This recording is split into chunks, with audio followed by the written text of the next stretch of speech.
I now call to order the Thursday, June 22nd, 2023 meeting of the Sugar Land Planning and Zoning Commission. Good evening to all who have joined us. Item 2 is public comment. Anyone wishing to address the commission this evening can do so at this time. Is there anyone wishing to address the commission? We have no one signed up. And no one signed up. Thank you. With that, I will close the public comment period and move to item 3, which is consideration of and action on the minutes of the May 9th, 2023 Joint City Council and Planning and Zoning Commission meeting. The meetings are in your packets. Are there any changes? If not, I'll entertain a motion. Motion to approve.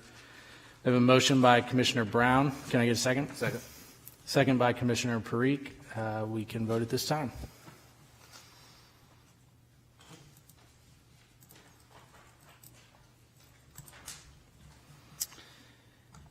Thank you. We'll move along to item 4, consideration of an action on a recommendation of fiscal year 2024 to 2028 capital improvement program to the members of City Council. Robert, take it away. Good evening, Commissioners. I'm Robert Wilson, Senior Engineering Manager in the engineering. Hang on just a second, Robert. What is it? We should approve the minutes of May 25th as well. Y'all approved the minutes from the May 9th, 2023 joint city council Right. meeting and the May 25th regular So we meeting. just did it jointly, because when he mentioned it, he said for the joint, I didn't know if we had to do 2 approvals. It's just one motion. Yeah, just one One. agenda Okay, 'cause item. when you Think said the so. motion, it sounded like it was only the one. Okay. Good point. No, but I think we're good. All right. Was the motion for both, or was the motion? That's what I'm, Was the motion, who made the motion? He opened it up for the item on the agenda, and I made a motion to approve the agenda item, so it would have been for both. For both? Robert, take it away. Dead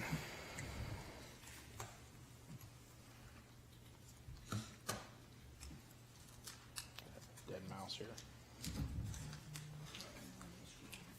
Oh, there we go. All righty. So the goal of this presentation is to review the draft list of new proposed CIP projects for FY24 through FY28. And per the city charter, section 501, we're to receive the Planning and Zoning Commission input and recommendation to City Council and the City Manager for the 5-year CIP.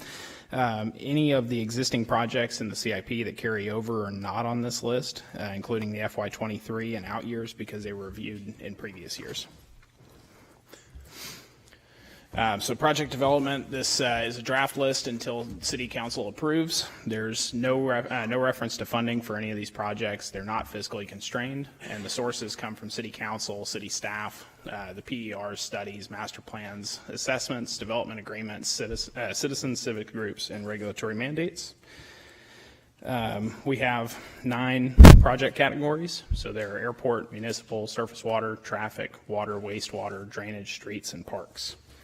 Not all the 9 disciplines have new projects each year, and this year heavily focuses on the utility projects. There will, or because that's due to the city currently working on the next GO bond. So these are the list of new airport projects, and so the top one is the new fuel farm design and construction, which is in FY25. That is to add a new fueling facility to the airport to increase the fuel capacities of Jet A fuel, avgas, diesel, and unleaded, including a fuel management system. Then also, next project is rental car parking lot expansion in FY25. It's to design and construct a parking lot expansion south of the terminal to increase the parking capacity at the airport. The next project is the terminal apron expansion in FY25, which is to design and construct 2 extensions from the main terminal ramp, one on the southwest side and one on the north side of the terminal, to increase parking capacity for airplanes at the site. And then the last project is the admin building and terminal renovation in FY26, which is to design renovations to the main terminal building and provide a new administration building for the airport. So here is a project map of the location of the 4 projects. They're all 4 at the regional airport.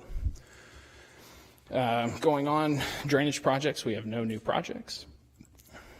In the municipal new projects, we have the City Hall elevator replacement, which is to replace the 2 elevators in the main lobby of City Hall. The project is needed to replace the elevators because they're at the end of the useful life for those elevators. They're reaching 20 years old, which is the expected life. They create a large maintenance concern and access concern for the building when they go down. This is the location of the project, so this will be here in this building.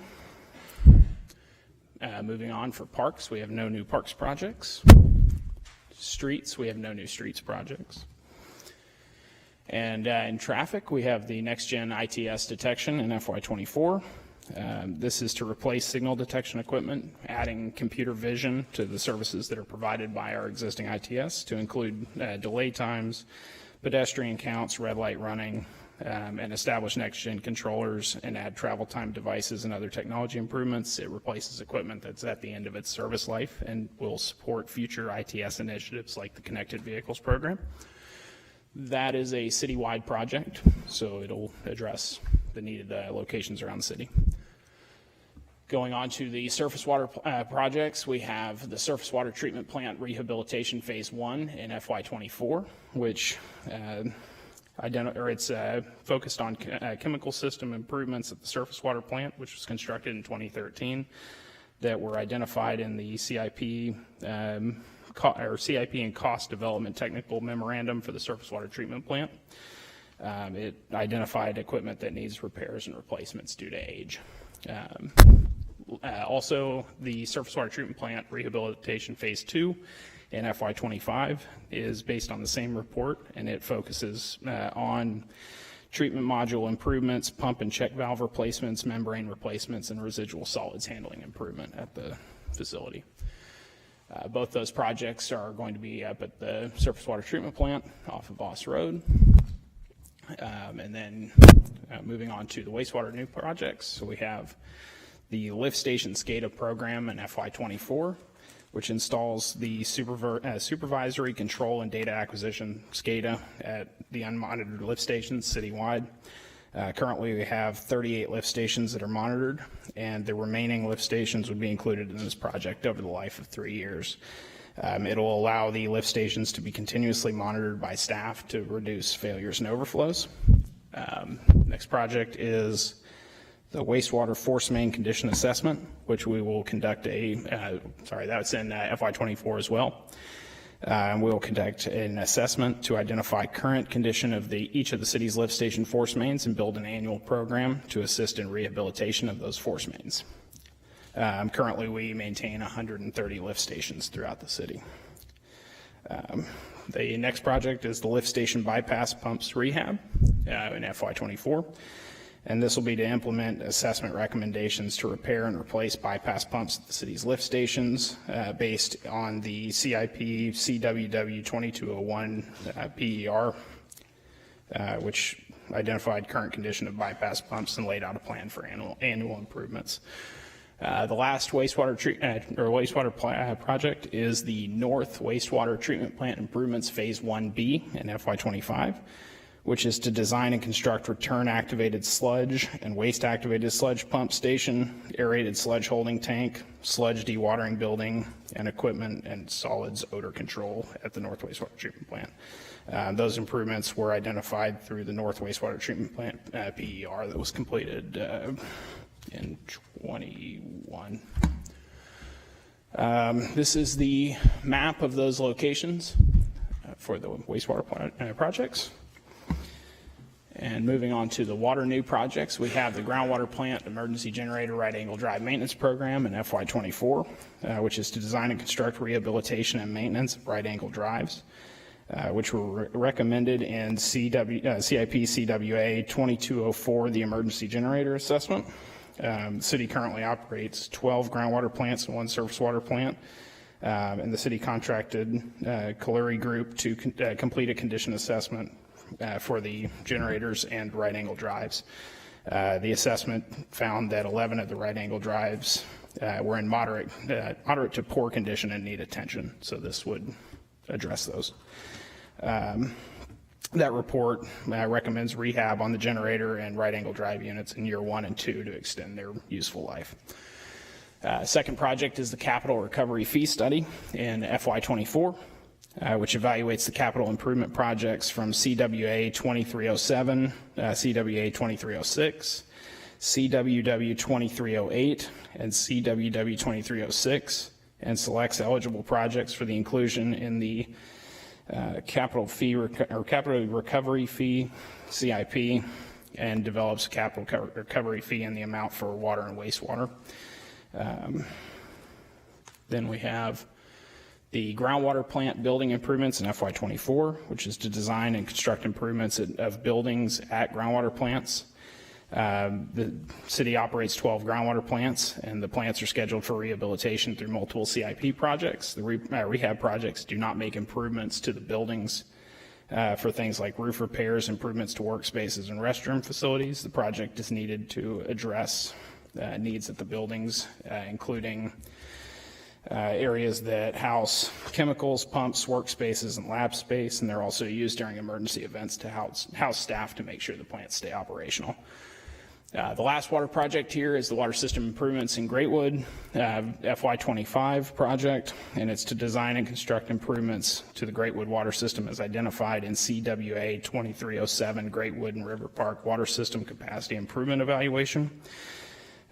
It will construct recommendations to address pressure and capacity demands in the Greatwood system as identified in that report. And this is a map of the project areas. And so with that, we'd like to request that the Planning and Zoning Commission recommend the, it should say FY 24 through 28 capital improvement program, new projects list to the city manager and city council. And with that, All I'll right. take any questions. Thank you, Robert. Appreciate that. Commissioner Hallberg, any questions? Commissioner Patel? Commissioner Dawood? No. Commissioner Smith? Thanks for the presentation. And I'm guessing that the original list that we got, and then there was some more work done to like prioritize and take things off the list. But one question I had in the wastewater area is that it sounds like now you're going to do a condition assessment of the force main, whatever the force mains are. And there were 2 other items on there to replace or rehab them. So I was wondering, well, what risk are we taking by not doing the actual work and now doing just an assessment? So the previous project list had 2 lift station projects proposed on there to replace force mains at two different lift stations. This assesses the 130 that the city does, so we can then prioritize. But the one to replace and rehab got taken off the list. So this would give us the ability to weigh if that project is the most important out of all of the different lift stations. But that would mean next year it wouldn't get done, correct? It would probably be 2025 before it would get done? We would have the ability to bring it back next year. If the Correct. assessment. If the assessment says it needs it, yes. Okay. And then it looked like there was like a proposal that we should have this generator replacement program, but yet it was taken off the list too. So is there now something else on here that sort of will look at that and do the same thing? So that is part of the same recommendations, and I think is Katie, Ryan, our public works staff will address that question.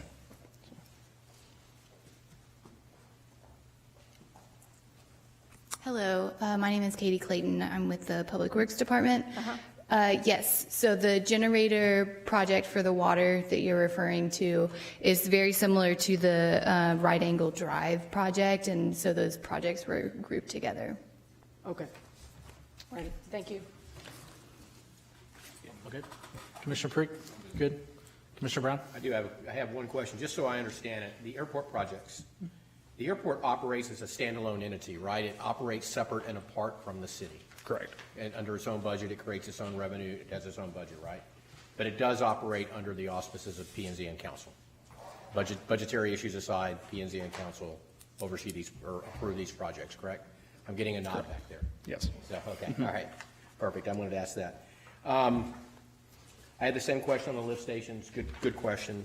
And it looks like you're going to handle the monitoring, and at the same time, you're looking at the force mains together. I'm assuming there's some synergy. You're talking about the synergies watering there. for condition, or monitoring for condition? Yes, sir. And then lastly, back to the generator program, it's slated for 24. There's no need to move. I mean, is that consideration in 24, or do you plan on moving to action by 24? So it would be part of the FY24 budget, so it would unlock that money to be able Okay, to start. 'cause it seems like that's probably the generators is probably a pretty important thing to keep on site there. Okay, that's all my questions. Thank you. Great, thank you. We'll entertain a motion.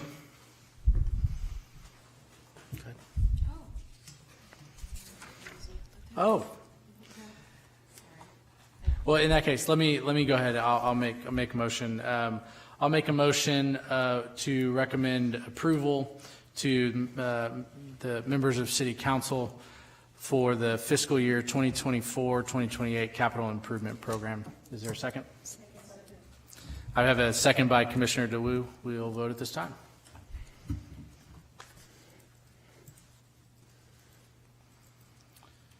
Very good. Thank you, Thanks, Commissioner. Robert. All right, so moving on to item 5, public hearing. What we'll do right now is hear from staff, unless somebody tells me otherwise. We'll hear from staff. Monique, you'll go through your report, then I'll open the public hearing after we receive any of those wishing to participate in the public hearing. We'll close the public hearing, then commissioners will have a chance to address questions towards staff. So with that, oh, sure. So this is item 5, consideration and action on recommendation for the City Council, or I'm sorry, for the City of Sugar Land Mobility Master Plan to the members of City Council. So, Monique, I am going to hand it over to Ruth briefly, Okay. and then I will be back. very good. Thanks, Ruth. Yeah, I'm not one of the presenters, but it is customary for us here at the City of Sugar Land to introduce you to new staff who you have not seen before. And so I wanted to take the opportunity to introduce you to Ethan Cantu. He is a planner 2 in long-range planning, and he's been with the city for a little over a year. He came to us last February from the private sector, and he previously was at Texas State. I think that's what they call it now, right? Yes, that's the right one. Texas State, where he got his planning degree. So we're happy to have Ethan with us, and he'll be joining Monique for the presentation in just a minute. So. Very good. Welcome, Ethan. Monique? All right. Thank you. Good evening, commissioners. It's been a very, very long time. We're excited to be here before you tonight with the mobility plan. We do have several members in the audience from our mobility task force that was appointed by council, and I'd like to quickly recognize them. So we have Rari Aurora in the audience, Jim Key, Jim Lockwood, Kim Neese, and Frank Barboza. So they are 5 of the 23 original appointed members. We lost a few during the process, but we ended with 19, and the others couldn't make it tonight for various reasons, traveling, personal reasons. And so we're happy to have them here tonight. I do want to mention that we have been in front of Planning and Zoning Commission 3 times previously prior to tonight. We went through the process of doing joint workshops with City Council, and so we did one in 2020, one in 2021, and then the most recent one in September of 2022. And at those workshops, we got concurrence from both P&Z and Council on the vision, the goals, the core values, and the strategies and action items. And so tonight what you'll see is some new items that are going to be in the plan, some more of that implementation framework. All right, so I wanted to start off with the purpose of the plan, and then what I'll do is hand it off to Eleni, who is with TEI, right here behind me, TEI, to do part of the presentation, and Ethan, and I'll come back at the end. But really the purpose of this mobility plan is that mobility continues to be a top priority for the community. We hear it through our citizen satisfaction survey. We did a recent Zen City survey where, traffic, was one of the major concern that we heard from people. And then just community interactions with city staff and officials. We get questions all the time about mobility, and people let us know that about the issues that they're dealing with. And so what I want to do is set the tone for this plan, and understanding that mobility goes beyond just addressing traffic congestion. We have to focus on moving people and goods, not just vehicles. And mobility includes multiple modes of transportation, so it's multimodal. It's people who drive, it's people who walk, take transit, who bike.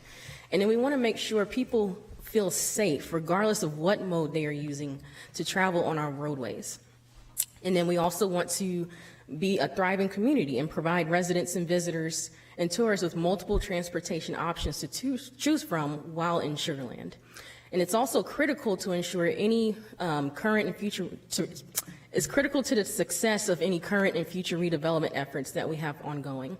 I do want to also mention that this is a different approach to mobility planning, design, and operations, and this plan is a custom plan for Sugar Land. So it's not your Anytown USA plan.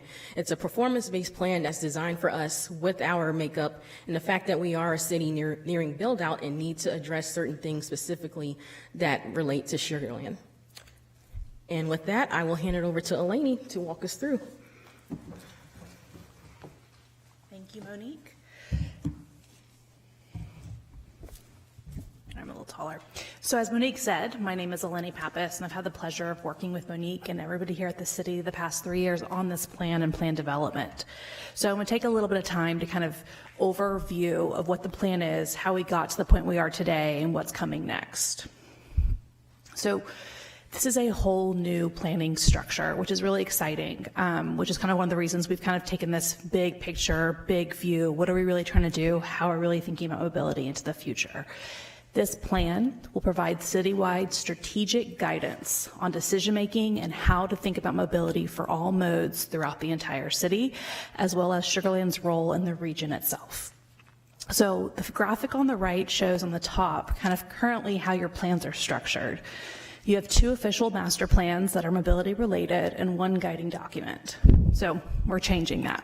This new plan is 1 document, this guiding strategic vision document that will then inform planning moving forward. It integrates those previous plans, builds upon them, takes the good, takes all the really great work done before, builds upon it into a new structure and a new document that's now going to be a foundation for stuff coming later, like small area plans. We'll introduce those at the end, corridor plans, and other programmatic things that you guys decide to pursue in the future. It's going to be a living document, something that you guys can continue to build upon and work with. It's focused on collaboration across all departments. So typically,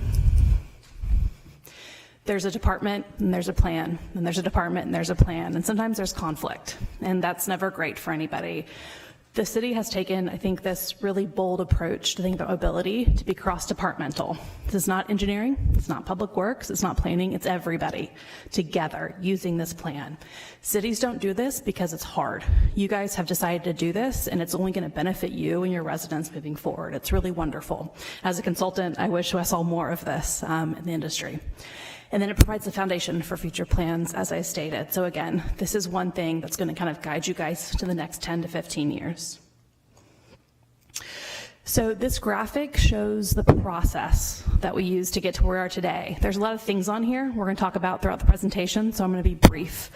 But the big thing I want to highlight is our first task. We really used a lot of data to build a solid foundation. And then we came to you guys and presented it. Did that make sense? Does this feel right? And we took all that input to build our vision and our goals. What is the vision for the plan, and what is the vision for actually mobility for the city moving forward? We came, talked to you guys about that in the future as well, felt good about it, and that led us into strategies and action items the last time we saw you. And that's where we talked about how are we actually going to do this? What are our strategies? What's the actions to make this actually happen? And then today, we're going to spend the majority today talking about implementation, but we're still going to cover all the things we did on this path to get to where we are today. So one thing, throughout this entire process, we've had immense public engagement. So as Monique stated, we had our mobility task force. They are awesome. They're a wonderful group of individuals that have been so fun to work with. It has been a pleasure to get to know them. It's been a pleasure to hear how they think about mobility, how they've been advocates for their neighbors. They came and tell us their problems. They come and tell us their neighbors' problems. They've participated. They've done a lot of work. We gave them homework. They worked hard. And they really were a fantastic guiding force. And their input has helped make this plan what it is. And then in addition to that, we talked to all residents, business owners, all stakeholders in the community. We did that across a variety of tools. So this plan started in 2020. If we all remember, I know we've blocked it out. A lot's happened since 2020, so we had to adapt. We had to do online tools, online engagement, conversations via Zoom. We kind of had to do all these different things. Luckily, last summer, we started doing stuff in person, which was really fun. We went to y'all's farmers market, got to see a few of y'all there. A lot of activities to finally kind of do more face-to-face, but throughout this whole process, we've been talking to residents and trying to get the input to make sure this plan is what you guys need. And so we are now at the point where the Mobility Master Plan calls for bold new ways of thinking about mobility, policy, and investment. The plan gives city staff and leadership the tools to address community needs and create new mobility solutions to keep Sugar Land a great place to live, work, visit, and do business. We are building upon previous success and thinking to the future. So I want to revisit the core values and goals. You've all seen these before, but we always need a revisit. So the current comprehensive plan says one of the key visions for the city is superior mobility. Well, what does that mean? We've defined it through immense community input, through working with the stakeholders and working with our community mobility task force to come up with our 5 core values. This is sort of how we define superior mobility and how we're defining mobility for the city moving forward.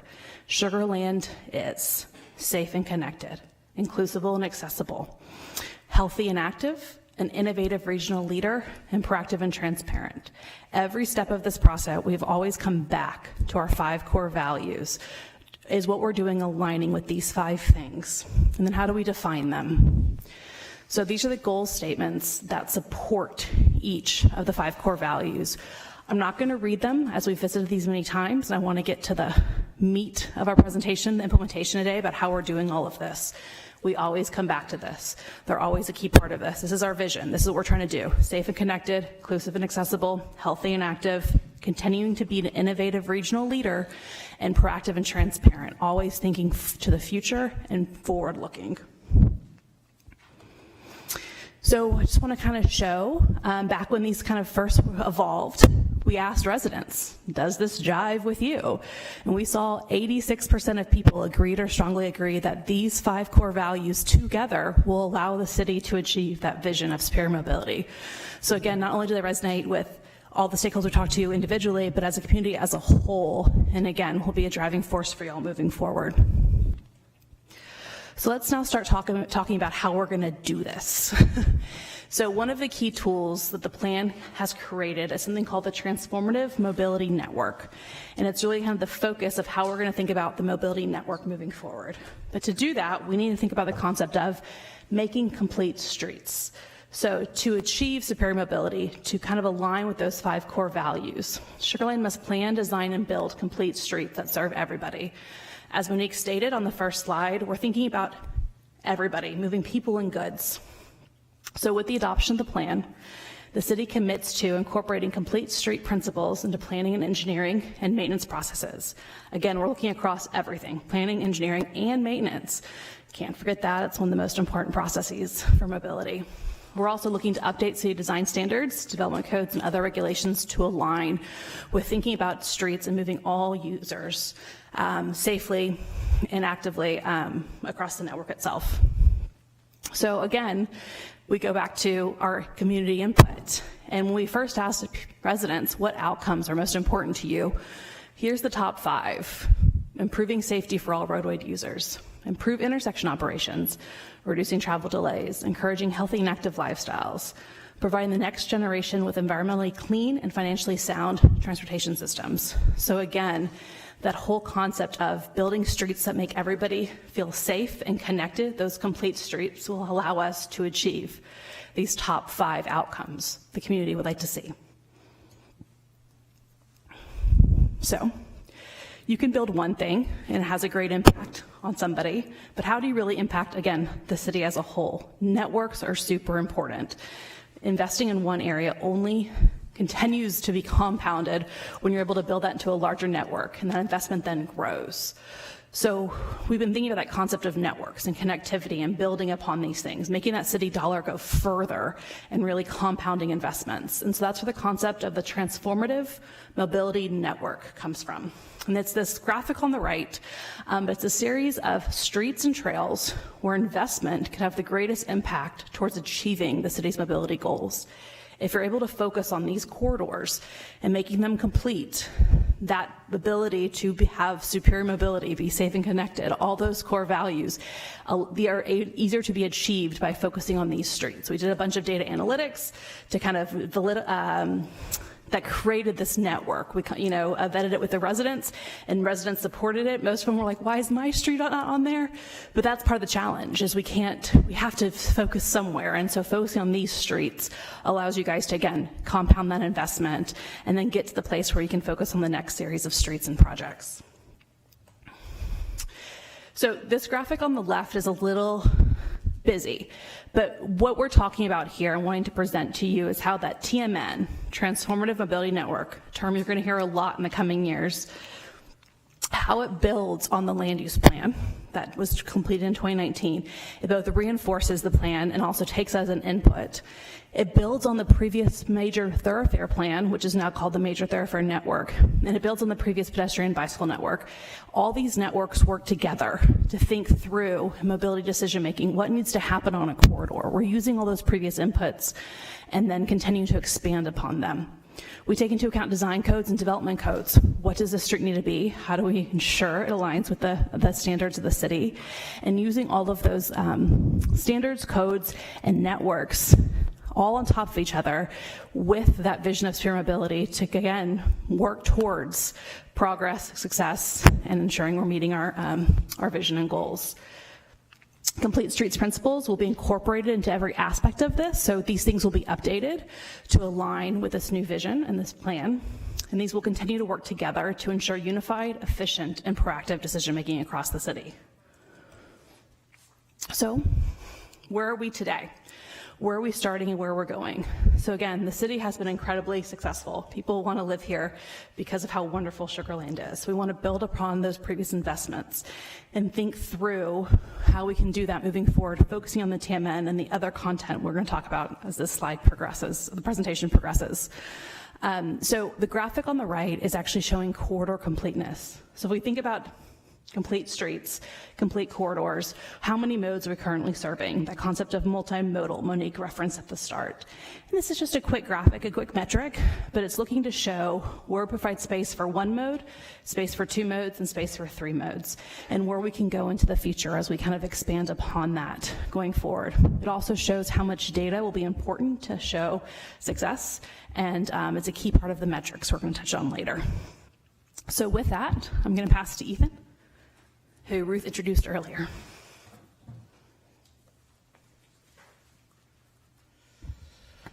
Good evening.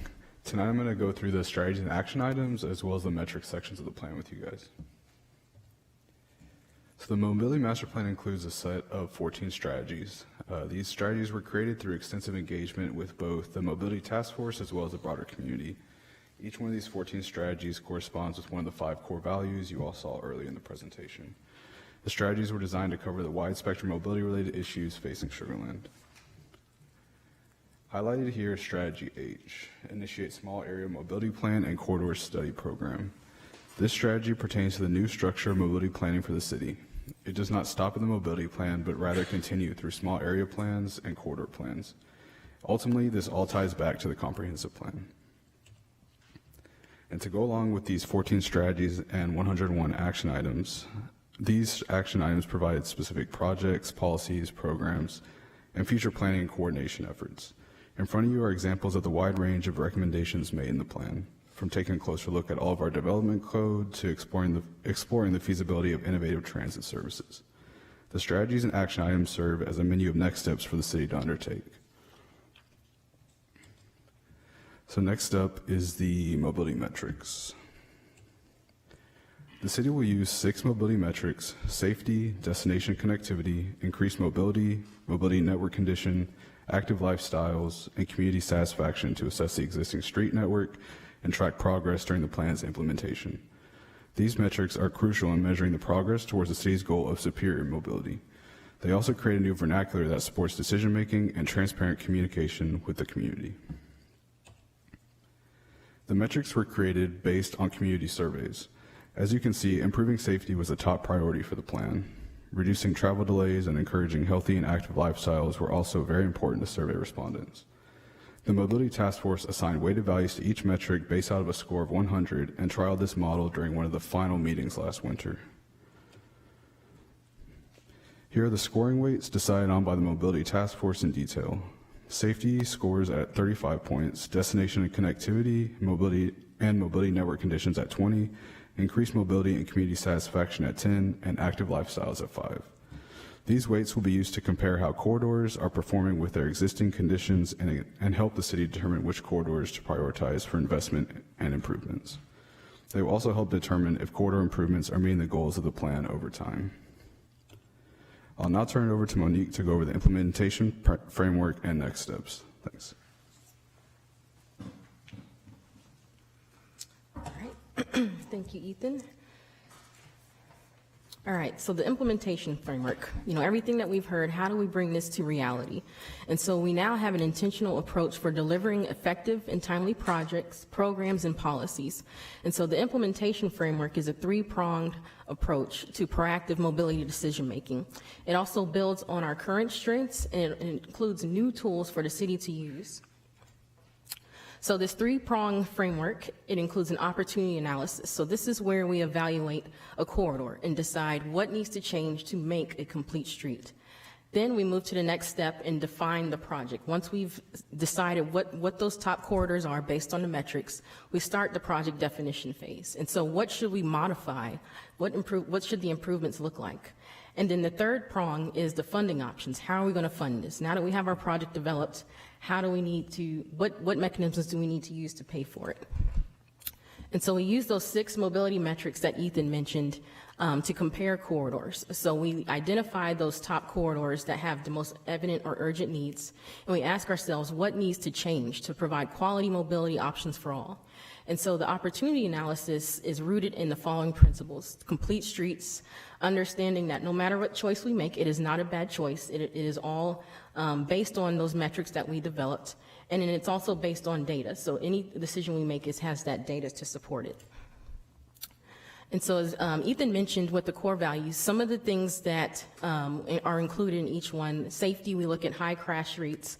We look at evidence of speeding, so that's looking at the posted versus the observed speed limit. For destination connectivity, we look at the proximity of that corridor to our regional and neighborhood activity centers. Increased mobility has several factors in it, so we look at corridor level of service, which is something we're developing in-house right now with traffic. There are best practices out there, and we're trying to figure out how to incorporate that better in our process. Incomplete corridors, so looking at the map that Eleni showed earlier, how many modes are being served on this corridor currently, and how many modes do we intend to serve on this corridor? And it also looks at the number of blocked rail crossings. So a lot of this applies to corridors that cross 90A, but we factor it into the overall score. Network conditions looks at our pavement assessment scoring. So this is something that's led by our Public Works Department. So we factor that into the overall condition of the network. We also look at trail and sidewalk conditions, and then also the environment for a pedestrian or bicyclist on a corridor. So is it safe? Are there trees? Is it well lit? So factoring all of those criteria into assessing the network condition. And then for active lifestyles, we look at proximity to other destinations outside of our activity center. So that's parks, schools, places of worships, or any other community type centers. And then finally, community satisfaction. So we have all of this quantitative data, but we still need to make sure we consider the qualitative data. And so that's where we look at our past surveys. We look at how many inquiries we're getting on a corridor, and we take all that and and add it all together to get a score for each corridor. And so here's a snapshot of the results of that. So what you see on the map is the transformative network. And then on the other side, you see how each corridor is tiered. So we divided this up into 3 tiers. Tier 1 corridors scored the lowest. So in other words, they're the highest priority corridors that we need to focus on for various reasons in the metrics. Tier 2 are more of those mid-priority corridors, and Tier 3 are the lower priority corridors. And so we did it like this to help, with decision-making and focusing our efforts. But this doesn't mean that we will only just focus on Tier 1 corridors if the opportunity comes up. So here's an example of what that scoring looks like. I pulled an example from each tier just so you can have an idea. And this is all subject to change based on the data. Things are happening on the roadways constantly, and we got to make sure we account for that. But really, this is a snapshot in time, if you will. So for instance, Williams Trace Boulevard from Highway 6, the Highway 6 to 59 segment scores at 34.5. Right now, that's the lowest scoring corridor on the transformative mobility network. And so that's considered one of the higher priority corridors. But in general, with all the scores combined, they range anywhere from 34 up to 60 points. And so this just shows you a breakdown of how those corridors score. And here's just an overview of all of the corridors on the transformative network with their scores and their tiers. And it also breaks down how each of these corridors score according to each of the metrics. So we have safety, destination connectivity, increased mobility, and network conditions. All of those scores are broken down in this chart. I do want to quickly mention that we did do the same analysis on the state highways and TxDOT maintained roadways. Of course, those always score way below what these corridors score, so we decided to separate them out. We're not ignoring them. We just know that they will always, rise higher to the top, score lower than these. So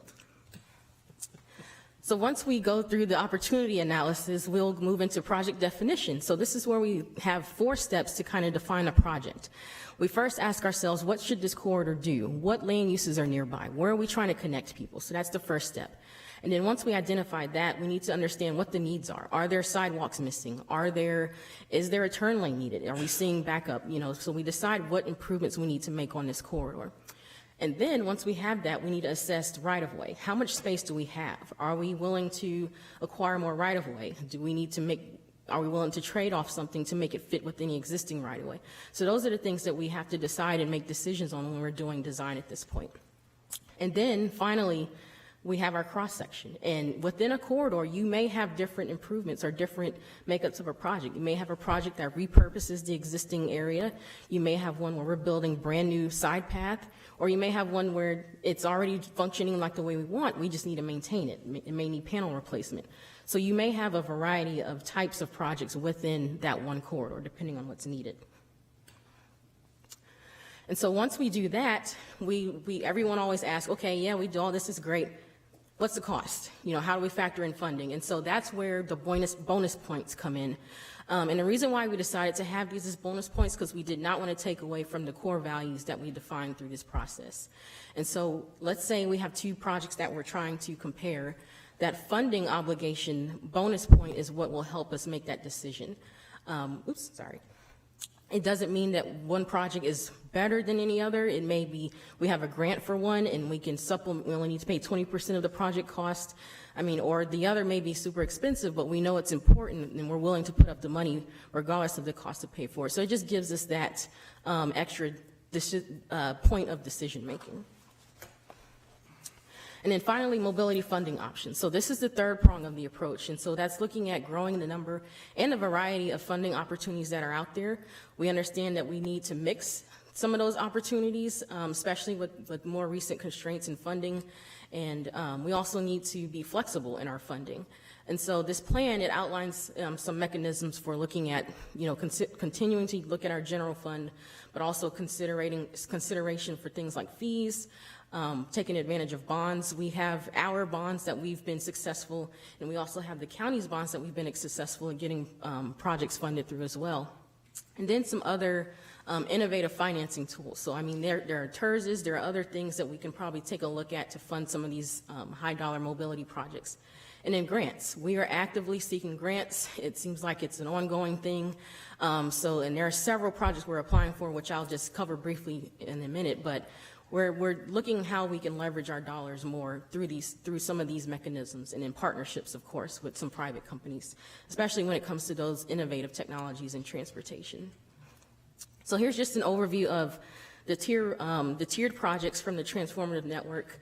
These are just some pulled from the Appendix M, which has an entire list of projects, and it shows what tier they are, the score, and some potential partnerships. But right now, we are looking at partnering with HGAC and submitting projects through their process. They've changed their process, as a matter of fact. Previously, it was a 3-year rotation. Now it's an ongoing, all year, all the time process. So it really opens up the door for us to get more of that federal funding and fund those bigger ticket projects. Fort Bend County is potentially going to have a bond this year in 2023. So some of these projects we're including on that as well. And then, of course, our 2024 GEO bond that we're potentially going after, that would incorporate some of these projects as well. And then for other projects, like trails and bikeways, that's also included in this. One of the unique funding opportunities that we're trying to take advantage of is our joint CIP program. So this is to address some of those roadways that are not on that transformative network. So those neighborhood streets, how are we going to address those while we're still addressing these bigger picture items? And so the joint CIP program is really a mechanism to do that. And so we're piloting a project now with Lakes of Edgewater to do some bike lanes or potential bikeways on their roadways. And so it allows us to do both, the big ticket items, but also some of those neighborhood projects with the partnership with the HOAs to help fund those as well. So what's happening now? So we are already looking at our development code and design standards and trying to align that with our core values, but also some best practices in mobility design. And we're also in the process of developing a mobility master plan dashboard. So this will be an interactive dashboard that staff can use to track our performance metrics, but we also plan to have this as a public-facing version where people can see and interact with the implementation of the plan and just keep track of what's going on. And then we also are working on developing a Safe Streets program.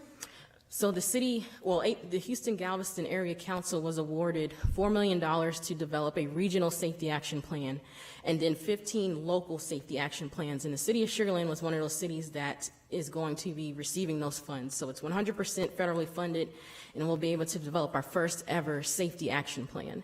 And in the meantime, we plan to do a citywide safety analysis. So this is really understanding, getting that baseline, okay, where are those high priority areas where we need to focus safety specific projects on. And so what that'll do is allow us to see that, but also feed into that safety action plan for implementation as well. I mentioned the Neighborhood Streets pilot program. Some of the things we also plan on doing are demonstration projects with the community.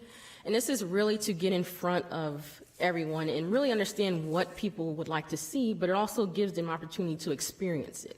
You know, it's easy to have a plan on a piece of paper and you draw it out, but being able to experience what that transformation could look like on your roadway is really what we want to do up front, and get the community support for any mobility projects we have going forward. So that could be like temporary bike lanes, it could be a pedestrian plaza or a parklet, but what it does is allows us to temporarily transform that street for that experience. And then we're looking at innovative mobility solutions to reduce vehicles on streets. So, you know, everyone talks about how Highway 6 and 59 is very, very congested. We just widened it, it's still congested. Well, guess what? We have to get off the ground. That's what it is. That's where we're going. That's where the world is going. And so urban air mobility is really a big thing that's emerging, and we're already talking about it. We had a meeting about it yesterday. And so a lot of the things that will come out of that are development code changes, different things that we have to do to be able to be an attractive city and accommodate that and provide an alternative mode for people to get around Sugar Land. The other item we're looking at is microtransit service. So we applied for a grant through HGAC. So microtransit it's not your traditional transit, it's an on-demand service, truly on-demand, kind of like Uber and Lyft. So what it is, it's a small van. And what they do is they can pick you up from your home and take you directly to where you need to go. But it is public transportation, but it is that on-demand service. So it's not a fixed route at all. It's direct service. So we're looking at, if we get that funding in July, then we're looking at piloting a program for microtransit service in the city. We are also exploring aerial gondolas, and so I think when people think of gondolas, they think the boats, but, that's one thing, but then you have the aerial gondolas like the ski lifts, and so we are actually looking into that as a possibility of connecting people and even becoming, it could be an attraction for people to come and visit Sugar Land and just take it, but for mobility purposes, it's another way to connect people to some of these high activity areas where they can park once and ride the gondola, go shopping, do what they want to do, and come back. And that's a part of a Livable Center study, which is what I'll talk about next. So we did receive funding from HGAC to do our first small area plan pilot. And so we're in the process of the RFP process with that with HGAC. And so that's 90% funded through HGAC. So we're pretty much getting our first small area plan paid for the most part. And it's going to focus on connecting the town center and Lake Point area. They had specific criteria that we had to meet, and this area really was the only area that would meet that criteria. But what it does is it sets us up to have a framework for doing more of these small area plans in the future. It'll also address this barrier here at Highway 6 and 59, the physical barrier and the safety barrier, congestion, all of those things we're looking at. And a lot of those things that I mentioned previously is what we'll study further through that study. So after tonight, we'll hold the public hearing and, we'll have consideration and action. Following that, we plan to, depending on the outcome of tonight's meeting, we plan to take this to City Council on July 18th for that public hearing and first reading of the ordinance. And then depending on how that meeting goes, we plan to have the plan adopted by City Council in the second reading on August 1st. And with that, staff requests making a recommendation to City Council to adopt the mobility master plan. Normally I have a slide saying that, but you know what we want to do, want you to do. Thank you. Very good. Thank you, Monique. Appreciate your presentation, Ethan, and Alina's as well. So with that, let me go to the public hearing and receive and hear all persons desiring to be heard on the adoption of the City of Sugar Land Mobility Master Plan. I'll open the public hearing and invite anyone forward who's wishing to address the commission on this item. Anyone? No one signed up. No one signed up. Going once, going twice. With that, I will close the public hearing and move along to consideration of an action on a recommendation for the City of Sugar Land Mobility Master Plan to the members of City Council. And I look forward to all of your questions about gondolas. Commissioner Hallbrook, we'll start with you. Very good. Commissioner Patel. Is this just a one-time vote? Will we be seeing more details in the future as this plan develops? Sorry. So as this develops, like especially with the development code updates, we will have to come back to you with some of those recommendations and details with the implementation side. And I would like to hear a little bit more about the gondolas. Are you thinking from Town Center to Lake Point? Yes, that's the thought. I can't say too much about it now. It is something that we're trying to get under contract and study. But that it would start off here, and the idea is to have it go beyond just Town Center and Lake Point in the future. So kind of phase it out depending on how we, how people respond to it and how well we do with it. So Where else have you seen that? So the only other city that's looking at it is in North Texas. So the North Texas Council of Governments, they're collaborating with a bunch of cities. So their regional metropolitan planning organization is putting it together. And they're trying to do it. So we're the only city that I'm aware of, small city, that's actually going to be one of the first ones to do it. So it's something pretty new. It's one of those things that's emerging, but yeah, so we may be one of the first to have it if it all goes well. Okay, that's all. Great. Commissioner DeWood? No questions. Very good. Commissioner Smith? Thank you. I'd like to thank everybody for all of the work that they've put into this. I know from the background that I've learned around the land use plan, there's a lot of effort that goes into this and a lot of time from the public and as well as the staff. And, I think it's it's a very good plan going forward. There's a couple questions I have more about, who owns this? So how does this stay alive? Okay, we're getting ready to take this to council and they approve it, but you talked about this now crossing 3 organizations. Who owns this and who drives this once it gets approved? Me? No, I'm just kidding. And how big of a stick do you have? No, that's not true. So what, some of what the changes in the structure, it used to be, we used to have 3 separate plans in 3 different departments, which is typically how it's done. What the city has done was created the Transportation and Mobility Innovation Program. And so that, we have 2.5 staff right now. And so all of our focus is mobility. And so we're responsible for collaborating with planning. We're within the engineering department, but we're responsible for collaborating with planning, with public works, with pretty much every department. And it goes beyond just those 3 departments. And so, that's essentially what our responsibility is, to make sure that this is our pretty much game plan. We implement this plan. We make sure the parties who need to be involved are involved. We do the regional coordination with the Houston-Galveston Area Council when it comes to federal funding. We coordinate with the Texas Department of Transportation. We coordinate with the Federal Highway Administration, USDOT, all of those players. That's essentially what our responsibility is in that program.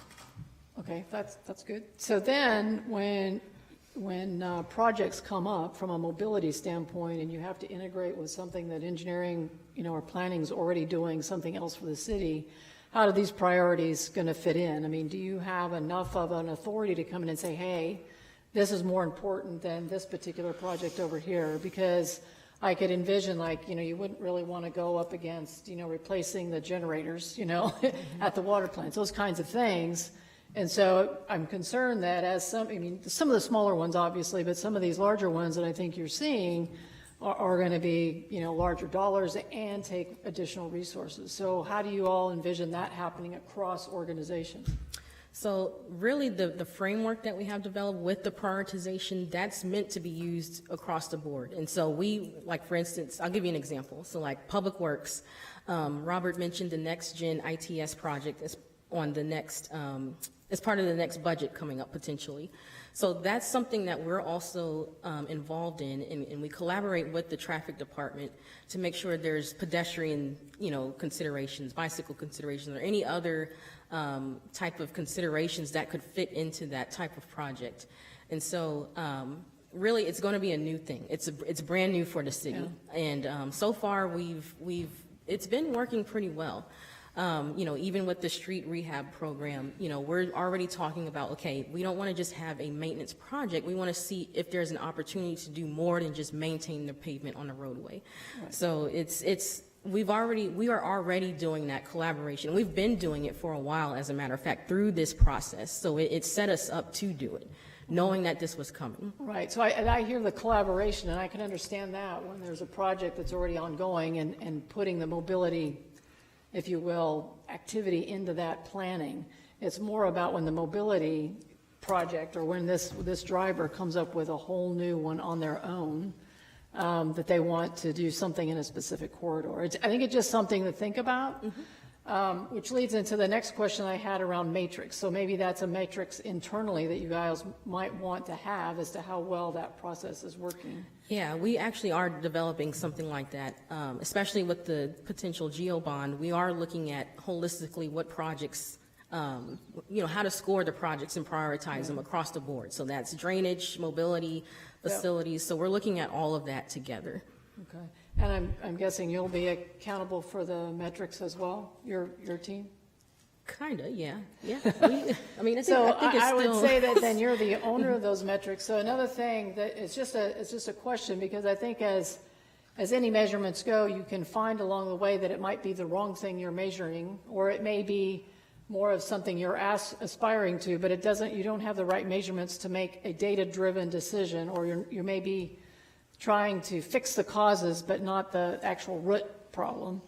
So I think as the owner of that, then I guess you would have that accountability to look at that and change the metrics, have the ability or be empowered to be able to change those metrics as time goes on. Yes, excuse me. That is the intent. So these metrics today are not going to stay. Like one of them I mentioned was the corridor level of service. There's a lot that goes into calculating that we're trying to work on and incorporate into the metrics. So yes, it's meant to evolve over time. These are the ones that we were able to, we have a lot of data on already, and so we can use this as our starting point. So, and the idea is to update these annually, whether that's adding additional metrics that we can start diving deeper into, or just simply updating the data with the latest data from the past year. So it's meant to be flexible and evolve over time. Okay, thank you. Commissioner Parikh? No questions. My colleague, Commissioner Smith, echoed a lot of the concerns I had. Whenever I hear living and breathing document, I understand and appreciate the intent and the flexibility. But before even that, I applaud everybody for their years of service on this, and it's a solid plan, and it's great that we've thought in advance and loving all the core values and a lot of the same concerns, though, just around the living and breathing part of it and metrics and capturing and making sure that we're tracking and holding account, having an accountability as part of it. So other than that, no other real questions other than thank you all, and this is great. Mr. Brown? I'm going to echo what I've heard from fellow commissioners. The people that sat on this committee that worked on this task force, I sit on the Activity Centers task force, and I can tell you I understand the time commitment y'all made and the ideas and everything you put into it. So thank you to everybody that's done that. You got to put your thoughts out there, and sometimes you get laughed at, and sometimes they adopt your plan. But it's a good thing, and thank you for contributing to the city. And along the lines of what they said, I think we did a really good job if we look at things in perspective with the land use plan in 2018. It got put together, it was great, and it got put in a drawer until a point in time where we had to address some things.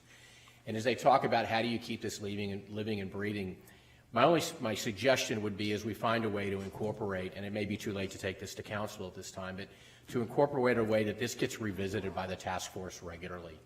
You take the time to look at it, what's working, what's not working. You know, we've said that design code and developmental code would adopt this. You know, do we take the pulse on that in a year? Are they adopting it? Has it been adopted? And I really encourage staff to take a look at this and try to make sure that this just doesn't become something that we put together that everyone kind of goes, yeah, I like this and we're going to do this, but we're not going to do that. I think it's important. But most importantly, I'm in a unique position because I've got a couple of kids that have now turned into grown-ups, and we've been looking at places to live, where they want to live, where they want to go. Everything is about, is it walkable? Is it close by to restaurants? All those kind of things. The transportation piece is huge. My daughter has been blowing us up this afternoon over her getting from her job to her car in a parking lot and home. Mobility is major.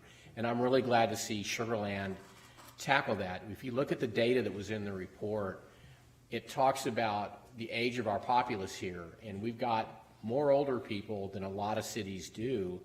And I think we can tie some of that back to our mobility plan, and addressing some of this, I think will go a long way into making Sugar Land a livable place. So anyway, thank you again to everybody. Good report, but I would encourage you to find a way to make this something you revisit regularly and not just a report or a plan that's established and then put away.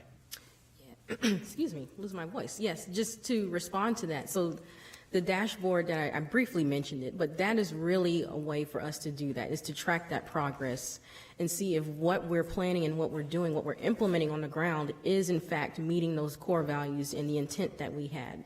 So yes, we do plan to continue to keep the task force engaged. It's written, thank you. It's written in the plan to keep them engaged, so we're committing to it. So yeah. Thank you. Thank you very much. Great. Monique and members of the task force, congratulations on an excellent piece of work and culmination of years of effort and time put in. So with that, I'd like to make a motion to recommend approval for the City of Sugar Land Mobility Master Plan to the members of City Council. Is there a second? Second. Second by Commissioner Dawu. And briefly before we vote, Commissioner Dawu's right side of her screen has gone out. So if it's amenable to the city attorney, we'll do this via hand vote. So all those in favor of the motion on the table, please raise your hand indicating support. And that passes unanimously among the members present. So thank you, Monique. Congratulations. Thank you. With that, we'll move on to item 6, reports, and start with Planning and Zoning Commission liaison reports. Who had the June 6th and June 20th reports? Anybody here? I was at the meetings. All right. I was at both council meetings, and there were no fireworks, so I really don't have anything to report back to you. That's the best kind of report. All right. And city staff report. Hello, everyone. So July, we have regularly scheduled meetings July 11th. However, it looks like we may not have any items teeing up for that, so we may be canceling. Then we have the joint council P&Z Commission workshop on the 19th. That will be for the mixed use code. And then we'll be back for your regularly scheduled meeting July 27th. And we might have a few items for that meeting. So we will see you then. Thank you. Very good. I'll take a motion to adjourn. Second. Y'all don't know how to do it when it's not me. With that, we're adjourned.